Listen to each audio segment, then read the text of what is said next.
ત્વમેવ સર્વમ મમ રંગદેવ. નારેશ્વરના નાથ શ્રી રંગઅવધૂત મહારાજે પરમહંસ પરિવ્રાજકાચાર્ય શ્રીમદ વાસુદેવાનંદ સરસ્વતી સ્વામી મહારાજના આદેશ અને આશીર્વાદથી શ્રી ગુરુલીલામૃત ગ્રંથની રચના કરી. વરદ અને ઔપાસનિક આ ગ્રંથને રંગબાળ શ્રી જગદીશાનંદજીએ સરળ અને સંક્ષિપ્ત ગદ્ય લેખન રૂપે વર્ષના દરેક દિવસ માટે એક પેજ તેમ 364 પેજમાં શ્રીરંગ બ્રહ્મરસાસ્વાદનું સર્વ ભક્તજનોને રસપાન કરાવ્યું છે. તે ક્રમમાં દરરોજ શ્રવણ કરીએ.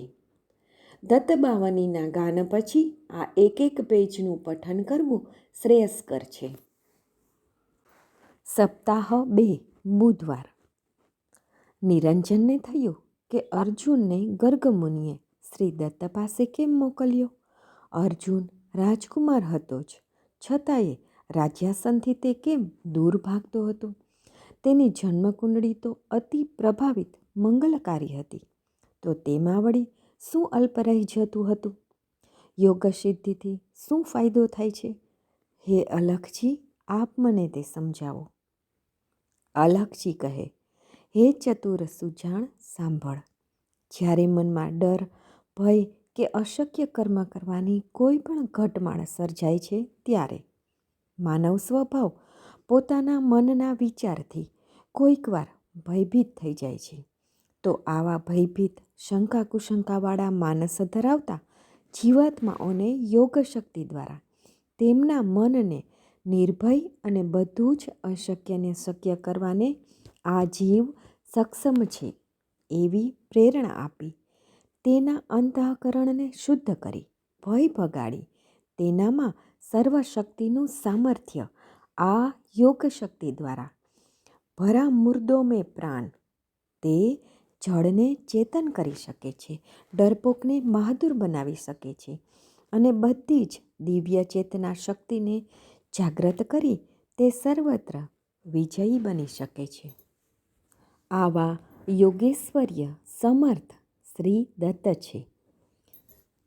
તેથી તેની પાસે સર્વત્ર વિજયી ભવનું સામર્થ્ય બળ પ્રાપ્ત કરવા મોકલે છે.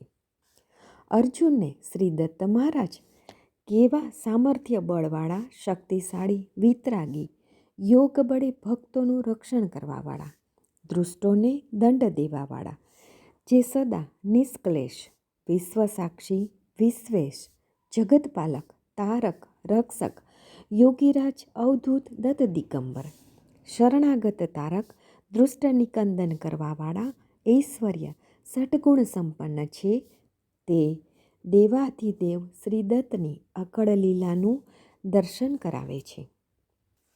જ્યારે જંભદૈત્ય અને ઇન્દ્રના યુદ્ધમાં ઇન્દ્રની હાર થતાં બધા દેવો શ્રી દત્ત મહારાજ પાસે આવી સહાય કરવા, વિનંતી કરવા સહ્યાદ્રી શિખરે આવ્યા. ત્યારે શ્રી દત્તે દેવોની કસોટી પરીક્ષા કરવા નગ્ન સુંદરી સાથે કામચેષ્ટાની વિચિત્ર લીલાનું દર્શન કરાવી પોતે અસમર્થ વિષયીનો વિચિત્ર ખેલ બતાવી દેવો તરફ દ્રષ્ટિ પણ કરતા નથી. દેવો સમર્થ હોવા છતાં પોતાને ત્યાં આવવાનું શું પ્રયોજન છે તે પણ પૂછતા નથી. કેટલીય કસોટી બાદ દેવોની વાત જાણી શરણાગતનો તારણહાર પોતાની એ જ અનઘા લક્ષ્મીને નિમિત્ત કરી જંબદૈત્ય અને શૂરવર ઇન્દ્રને દેવોના યુદ્ધમાં શસ્ત્ર લીધા વિના પર સ્ત્રીના અપહરણથી જંબદૈત્યની આસુરી શક્તિનો નાશ કરી તેને ઇન્દ્ર દ્વારા જ મરાવ્યો, સ્વર્ગના દેવોને વિજયી બનાવ્યા. અનઘા શક્તિ પોતાની માયા યુદ્ધમાંથી ગુપ્ત થઈ પાછી શ્રી દત્ત પાસે આવી ખોળામાં બેસી ચુંબન કરવા લાગી. દેવો વિજયી બની શ્રી દત્ત મહારાજ પાસે શ્રી દત્તના ગુણગાન ગાવા લાગ્યા.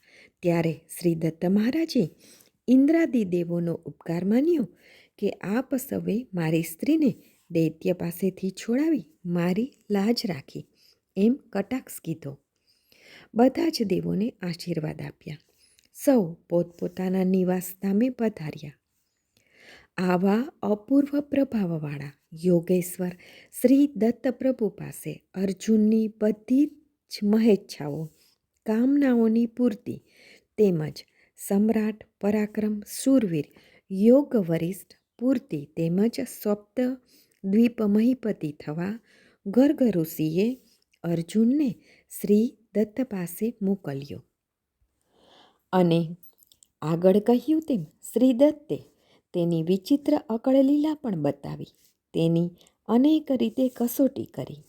તેના સમર્પણ શ્રદ્ધાભાવની સેવાથી પ્રસન્ન થતા અર્જુને જે માંગ્યું તે બધા જ વરદાન શ્રી પ્રભુએ પોતાનો વરદહર્ષ તેના શિરે મૂકીને આપ્યા.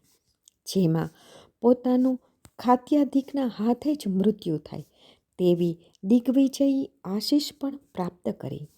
પોતાના માહિષ્મતી રાજમાં આવી અર્જુન રાજ્યાસન સંભાળે છે અને ઇન્દ્રને પણ શરમ આવે, ઈર્ષા આવે તેવો રાજધર્મ બજાવી પ્રજાપાલન, ધર્મરક્ષણ કરે છે.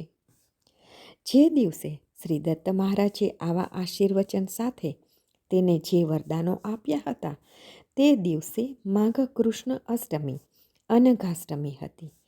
તે સદાકાળ નીતિ નિયમથી વ્રત કરી શ્રી દત્તનો અતિ પ્રિય શિષ્યાગ્રહ બન્યો.